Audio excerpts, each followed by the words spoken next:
2, 1. Welcome, everybody, to Rolling on Three, the podcast for all freewheel owners, whether you're riding on a Can-Am, Slingshot, Ryker, Spider. This is the podcast for you. Today is a very special episode. I got a very special guest on the show, Brian. I'd like to welcome my friend Brian to the show. Thank you much, Keith. Good to see you.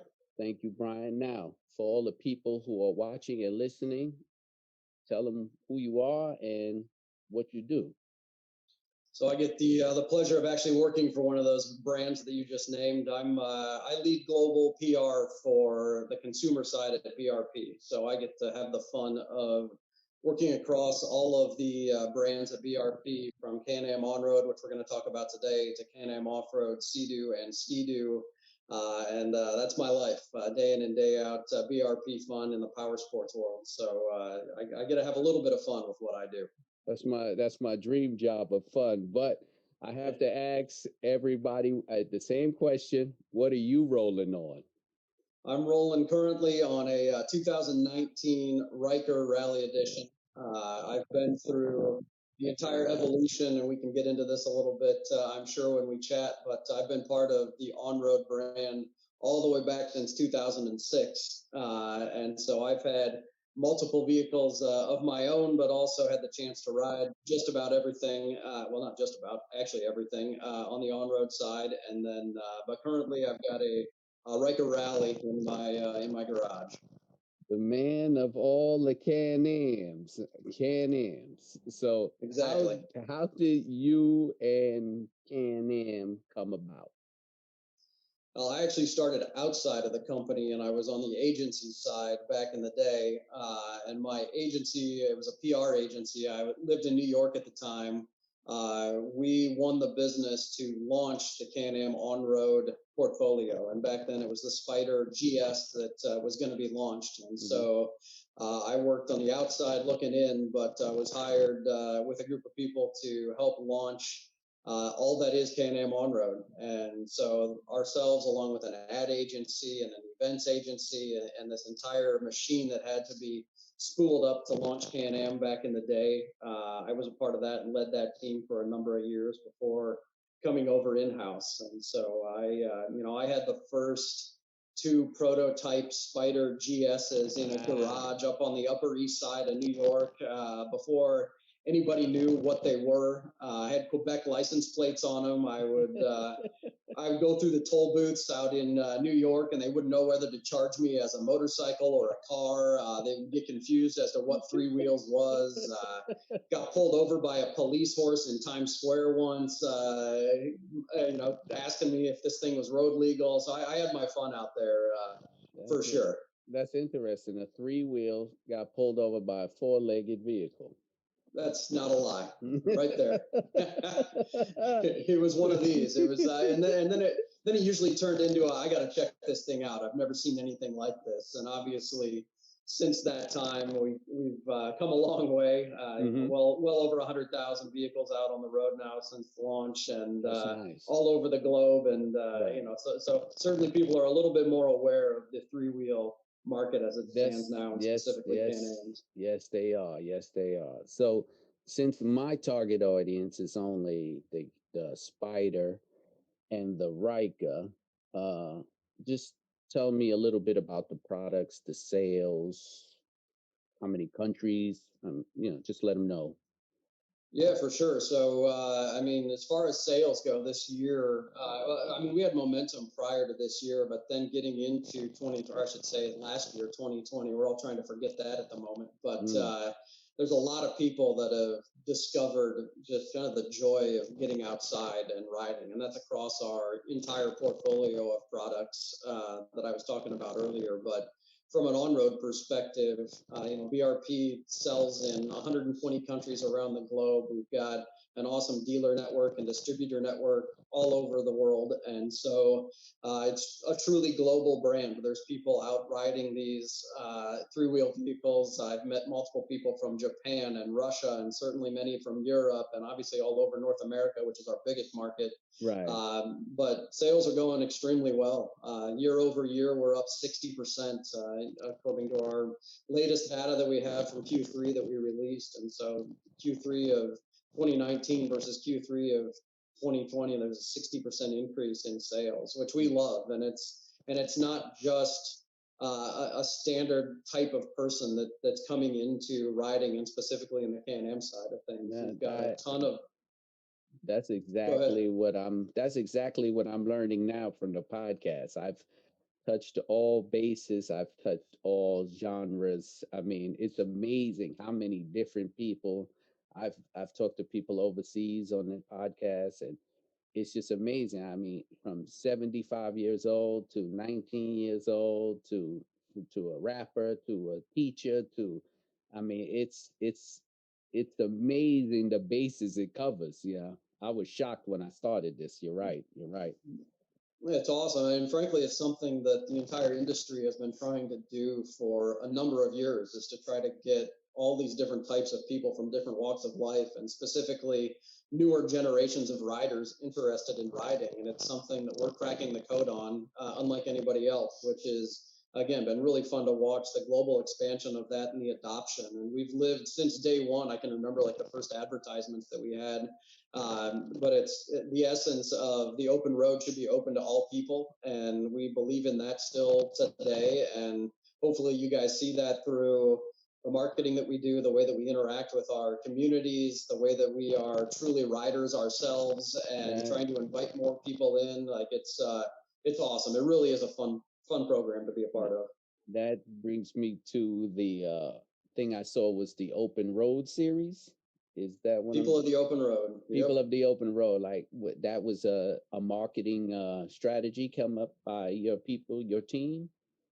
Yeah, it was, and it's really a celebration of that diversity of types of people. You know, we hear whenever we're out and about riding or going to different events, or obviously reading and engaging with people online, about all these amazing stories that people have, again, from all over the world. And a little bit of inspiration from the People of New York series, where they just stop people and talk to them and dig a little bit deeper. And as soon as you peel back some layers in some people, and yes, there's this one common thing that we all have together, which is the love of riding and escaping and feeling the freedom.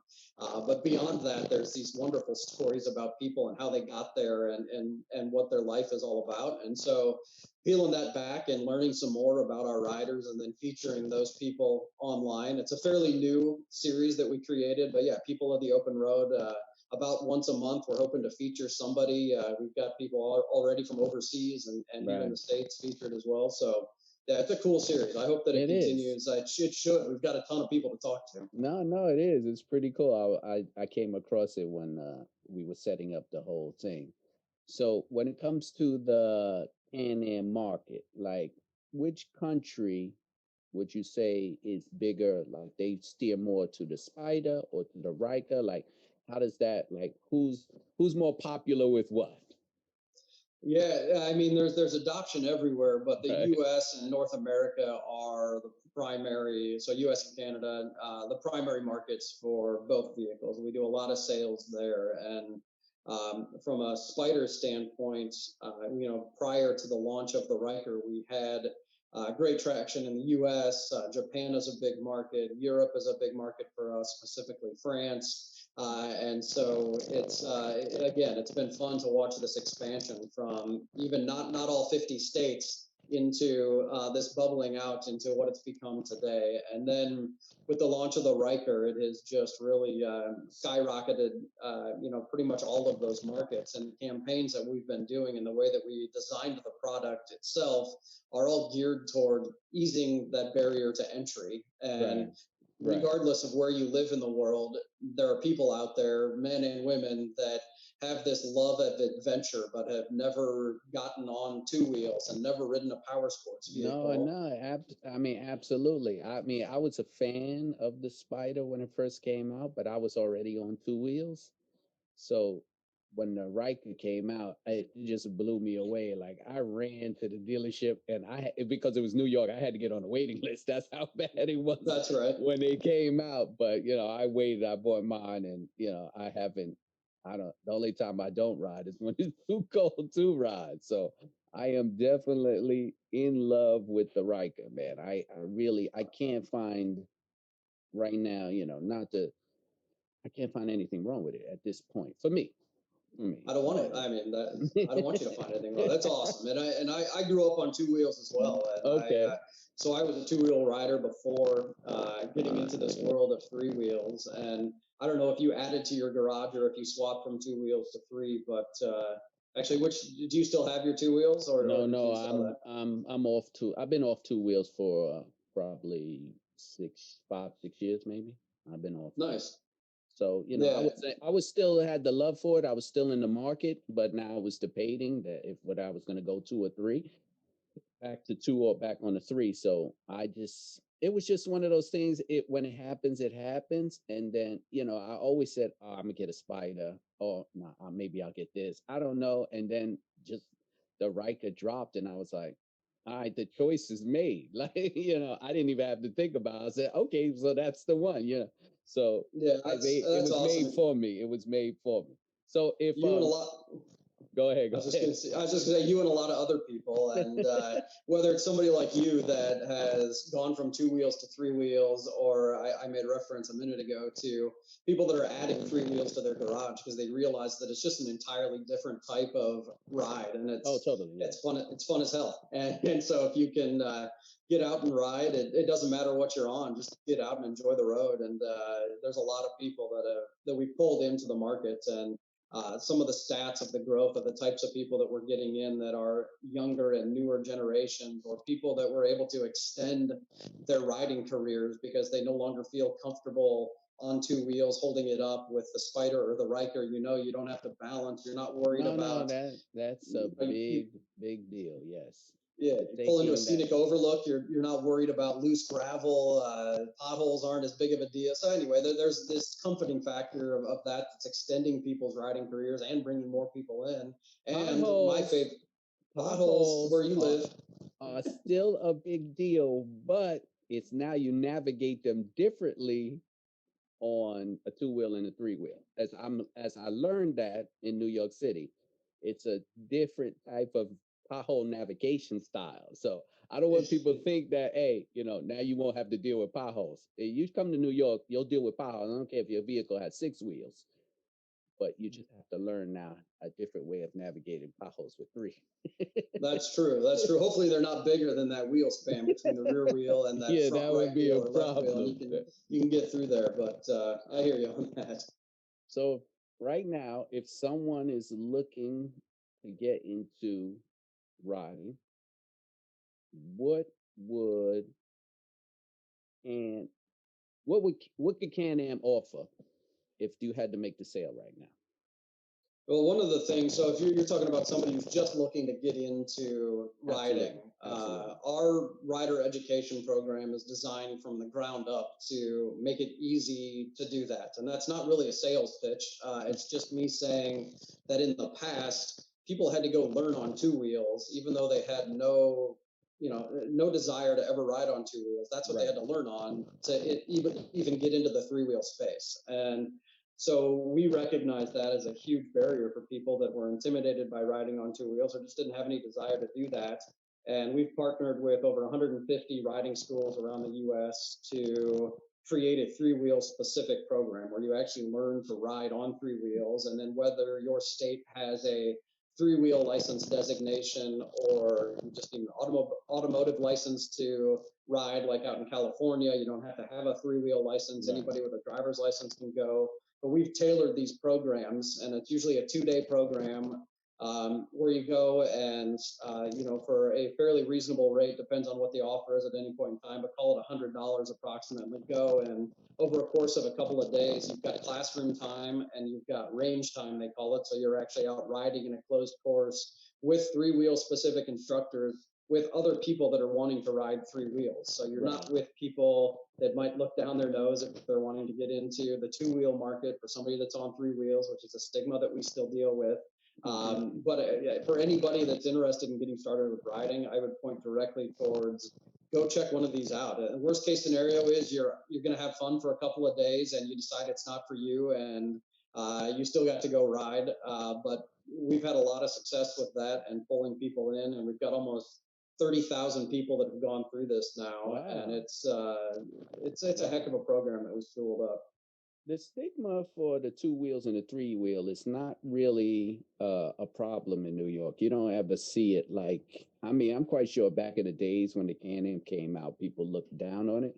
But I think the popularity of it and the fact that, you say people maybe on two wheels be like, oh, that's not a bike. But when they sit on it, because I've done this with my friends, and when they sit on and take a ride, they go, oh man, this is fun.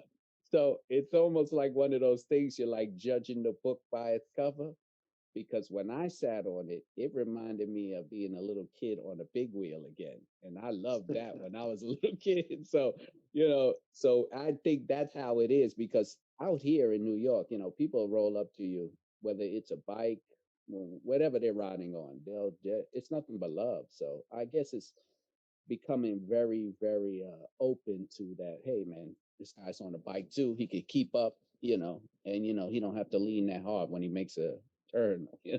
That's right, and it is, and I think that that's also a little bit of a difference in more of an urban riding culture, especially around the Ryker and the acceptance of that, versus the stigma that I would lean towards a little bit more, that still does exist in some worlds, is more of that touring rider, the cross country rider, where that's a traditional two-wheel driven marketplace. And we came in, and people are wondering what this is. Is it a motorcycle? How does this fit into our culture of riding? And you're absolutely right, though. The acceptance over the years has gotten, more and more. And it's not really, we never had the intent to come in and try to infringe on the existing two-wheel riders. Riding on two wheels is incredibly fun. It's awesome. It's just a different type of ride. So be open-minded and give it a try. Yeah, of course, of course. So when I started this, I threw it out there that I'll be interviewing someone from BRP Can-Am. So I got a few, three questions I picked out that would, if you could just touch on just a little bit. Yeah, the first question is from Cy Combs, and he says, "Are there going to be big design changes in the Ryker in 2022?" The best thing I do is smile and just say, yeah, stay tuned. We, us, like we're constantly trying to learn and get feedback from our riders. Doesn't matter if it's Ryker or Spider or frankly any of our line of vehicles. We want to hear from our riders, and we're out riding them ourselves, and we're learning about how we can make those products better through innovation. And so I can't, so I can't comment specifically on any future products. Of course. Yeah, the but secret. We'll keep getting better.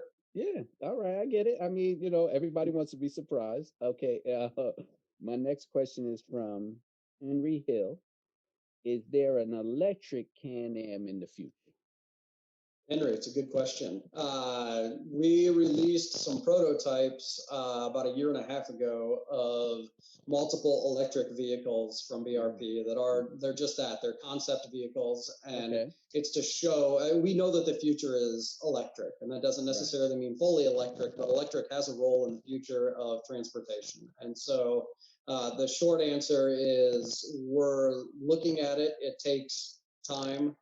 We've got these concept vehicles that we released to show that we do know that this technology, electric technology, would work within the on-road world as well as our other products. But for us, it's not about getting to market first with an electric power sports lineup. It's about doing it right. And similar to how we own the Rotax engine and the Rotax power frame out of Austria that we use in all of our vehicles. We also want to own the electric technology and infrastructure so that it fits specifically to what we want to do. So we'll get there.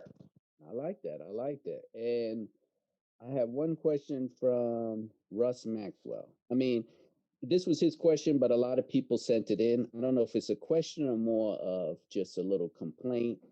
He and others said the same thing. A vehicle that's intended for on-road use, why didn't it come with more locking mechanisms? I'm assuming that would be the brake in the trunk, which is the only two locking mechanisms that it didn't come with. Yeah, we'll call it feedback, not a complaint. And again, this is something that we're hearing as well, and our product team will take it to heart, and we'll get back to you and let you know. But by all means, like, the feedback is welcome always from any of the riders, so that we can go back to the drawing board and see what we can do as we evolve the product line. So we'll. I can't speak specifically to when something like that would come out, but the feedback is heard for sure. Okay, that's great. It was just a couple of questions, that came back to me. And, this is a show for Can-Am owners. And so I try to absorb what I can and disseminate as much information as I can. So if what do the already Can-Am owners, what do they have in store for them in the upcoming future, 2021, 22, and beyond? Yeah, I would say, it's going to be a continuation of this awesome momentum that we've established together. And again, we wouldn't be where we are without the incredible owners that we have. I mean, I can pause for a second and just thank everybody for the passion that they have. Doesn't matter what you ride, and you probably experienced this through the people that you've interviewed. The owners groups are awesome, and we're going to make a concerted effort to get more involved in the communities even more so than we have in recent years. We've sponsored a bunch of events. We've had a 10-year anniversary Spider homecoming with hundreds of Spider riders up in Quebec, which is where BRP's headquartered. And we've done a lot of cool things directly with the owners, but getting more involved and kind of bringing together these worlds of like, we're all riders. It doesn't matter if you're on Spider or Ryker. And so how can we start to now pull together some of these owners that have been a part of the family for so long on the Spider side of things with some of the new people that are coming in, both on the Spider and the Ryker, and really make this more of a holistic community of riders that just kind of rallies around the love of riding and getting out and having a good time. So there's some work to do there. I hear you. So no Can-Am owner will be left behind by BRP. Something like that. I like that motto. We'll take that. But I'll let you. You can use that motto, but I'll take a trade if you would let me visit the BRP plant down in Canada and do a little show. It sounds like fun. Well, we should definitely make that happen at some point in time. We gotta wait till this COVID thing passes and the border opens up and all of that. But yeah, there's nowhere to go. I know. I've been stuck at home myself. So before I wrap things up, and I appreciate you guys for being on the show. I want to thank Jonathan for setting this up from Can-Am on Road, and I also want to thank you guys for welcoming me into the Can-Am family as product design tester and everything else that you asking me to do. Appreciate it 100%. I thank you for the love of the podcast and the acceptance of it. You guys reaching me out and giving me some feedback and helping me out with that. It's I have to say it's 100% amazing that a big company like yours reaches out to the little guys like that. So I have to tell people, I am a Can-Am rider. I like Can-Am, but I like the back end too now. You guys are great. You've been great to me, so I appreciate that. Started a new segment in the show, so I put little things together. So I always ask people near the end of the interview, if you had to describe your ride in one sentence or one word, because it's hard for people to get one word. I mean, do it in one word. How would you describe your Can-Am experience?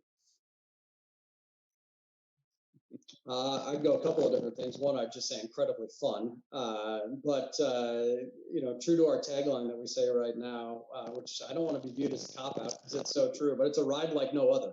It really is. There's nothing else out there like the Can-Am experience. And so if I were to sum it up in one sentence, it's truly is a ride like no other. That's a good one. That no one's ever used the tagline, and I've already asked this question to 10 people. No one, I mean, I get it, but no one's ever put it in that way. All 10 people I've asked this question have gave me a different answer, and I'll be collaborating that into one big show so you can hear all the people how they describe the Can-Ams. It's an amazing little thing I'm putting together for one of my shows. But Brian, it's been great. Thanks a lot. Like I said before, thank you for the love that you guys over at Can-Am and BRP have showed me. Appreciate it. I'm excited to be doing future things with you guys. Hopefully, when this world opens up and we can travel, we can do some other things. I appreciate it, everybody. This is Rolling on 3, the podcast for all three-wheelers. You can catch me out on social media at Twitter, Rolling on Three. You can email rollingon3wheels@gmail.com. That's the number three. You can find me on YouTube. If you're watching it, then you already know. But if you're just listening, the YouTube channel is Rolling on Three Wheels, all spelled out. My Instagram is Shadow Black Ryker. So it's all one word. So if anybody wants to reach out to me, please do so. Follow, like, subscribe to my channel. And anything else, Brian, would you like to add to the Can-Am community? Anything you want to say? No, I'll thank you for doing what you're doing. It's awesome to meet you face to face here finally, and again appreciate what you're doing with this channel, and great to have you as part of the Can-Am family. It's awesome, and can't wait to actually meet in person and go ride. And I need to get out to New York again and visit some friends and go ride out there. So hopefully we'll cross paths. Appreciate it. Appreciate it. All right, everybody. I'll be logging off. Thanks for watching.